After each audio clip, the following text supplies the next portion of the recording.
So recently I've been watching a lot of Isekai anime. It's a really popular genre and it has been for years now. I think the show that really kickstarted this movement was Sword Art Online because it's one of the first ones that I can remember being really famous and becoming quite infamous later on in its lifespan. The Isekai genre is defined by a character either dying and being transported to another world or being just whisked off to a new land by some other means, like a summoning ritual or something like that. Characters usually have some sort of skill or talent that sets them aside from the regular people and makes them leagues more powerful than the average inhabitant of this new home. And Isekai tends to lean towards sort of harem plot lines compared to other animes, except for Eki, which I might cover eventually. And this can sometimes take enjoyment away for some viewers because a lot of these shows feel quite similar to each other. As I said before, the first anime, in my opinion, that solidifies the industry's current obsession with isekai was Sword Art Online, which I'll be calling SAO from this point onwards. Though, to clarify, this obviously wasn't the first isekai sort of media ever created, because that would be one of the first ones, would be Haruka Takachiho's novel Warrior from Another World, which was written in 1979.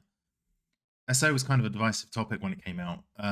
It was held by many, not without reason in hindsight, as a defining show which sort of created the basis of modern day isekai shows.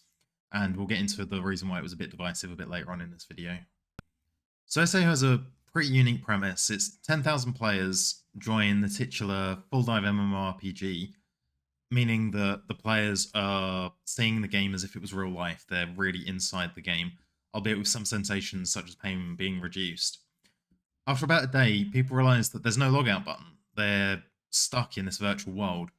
What's more, they're teleported to a meeting with Kayaba Akihiko, the main developer of the game, and they find out that if their health drops to zero, not only does their character perish, but their real life brains will be fried by the headset used to full dive into the game.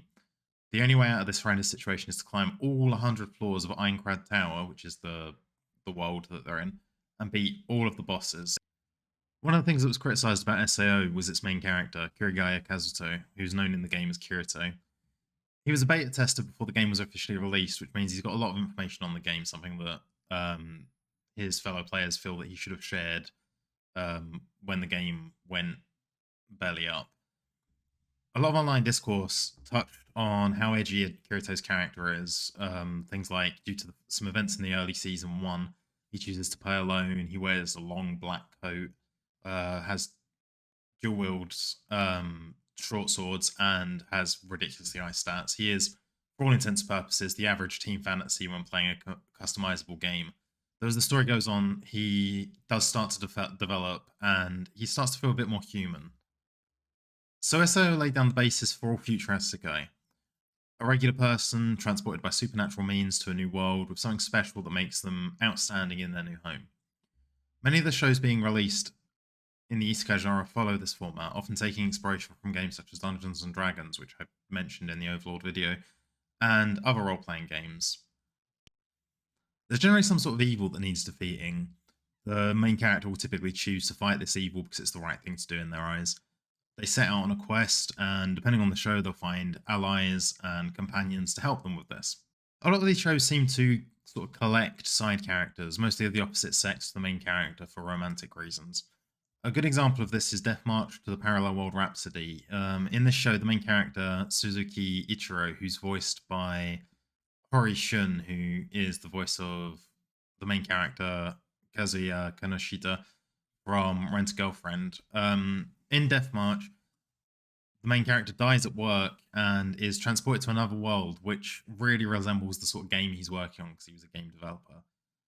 After an explosive intro where he just pulls down meteorites to kill a plethora of enemies, he finds himself at max level with basically unlimited skill points.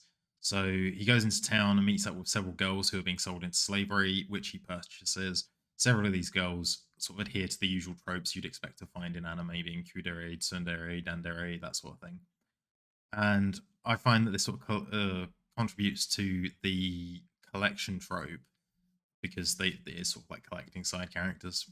There are a lot of anime that follow this trend, but there are some that stand out for differing from it, like Overlord, which is what I did my first video on, or another one which I can quote is the saga of Tanya the Evil. Because I've already talked about Overlord, I'll expand on Tanya the Evil a little bit. The anime follows the usual isekai format. A guy gets pushed in front of a train and is transported to another world.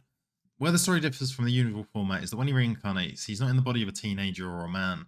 He's in the body of a newborn girl. And another difference in the world that he finds himself in, or I suppose I should say finds herself in, is that it closely resembles Europe in the beginnings of World War One, with the country she is born into being the equivalent of that time's Germany from our world. Where it really differs is that in this parallel world, there's magic, and that's what they use to wage war. Much like in Overlord, the character's not driven by the need to do good, save the princess, and defeat the evil guy. The character in Tanya the Evil's cold, calculating, and uses the fact that she has memories from her previous life to gain the upper hand. She joins the military and climbs the ranks. I've got to say, I'm a little bit biased for this anime because it has two of my favourite seiyus in it. One of those being Yuki Aoi, who plays Tanya herself, who you might know from Purely Magi Madoka Magica, where she plays the titular Madoka, or from A Silent Voice, where she plays Nishimiya Yuzuru. The other voice actress that I love in Tanya the Evil is Hayami Saori, playing, and excuse me if I butcher this, Serebyakova Inanovka. She is a well-known seiyuu, having voiced the likes of Yor Folger from Spy X Family or Lion Ryu from Danmachi. So having these two in the show just makes it so much better for me. So to get back to the matter at hand, Isekai has a broad spectrum in terms of themes, going from a mix of cutesy and slice of life to full-on war and torture anime. The fact that we've had so many in the last 10 years goes to show how flexible it is as a premise, and I think we'll be seeing a lot more of them in seasons to come. A lot of these kinds of shows that I've watched and actually enjoyed have been ones that depart from the usual recipe and have a bit of uniqueness to them. I'll be completely honest and say that most of the time I avoid watching isekai anime unless they're especially hyped or I see some clips and videos from them that look funny or good. But that's not to say that all isekai is bad. Some of my favourite anime explore the themes of going to another world or finding something magical in our world. To close out, I think I'll say that isekai has its place in the anime world. It can be used to create some really interesting shows if the authors choose to depart from the pre-established norms. I do think that harem plotlines are kind of used to death, and I wish that more isekai would focus on the growth of the character, like they do in So I'm a Spider, So What. Instead of just giving us super powerful main characters straight from the start. Following this growth is what gets people attached to the characters, seeing them fail, pick themselves up, dust themselves off, and then get back into the fight is one of my favourite things to see in shows. It makes the characters seem so much more human and relatable.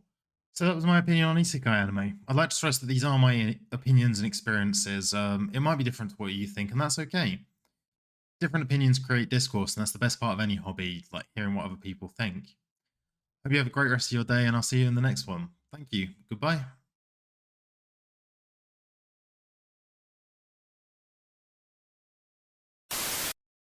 So recently I've been watching a lot of isekai anime. It's really popular genre. Really popular? Jack, can you not speak? The isekai genre is defined either by the character dying and being transported to another world, or being whisked. Obviously wasn't the first ever isekai sort of media to be created.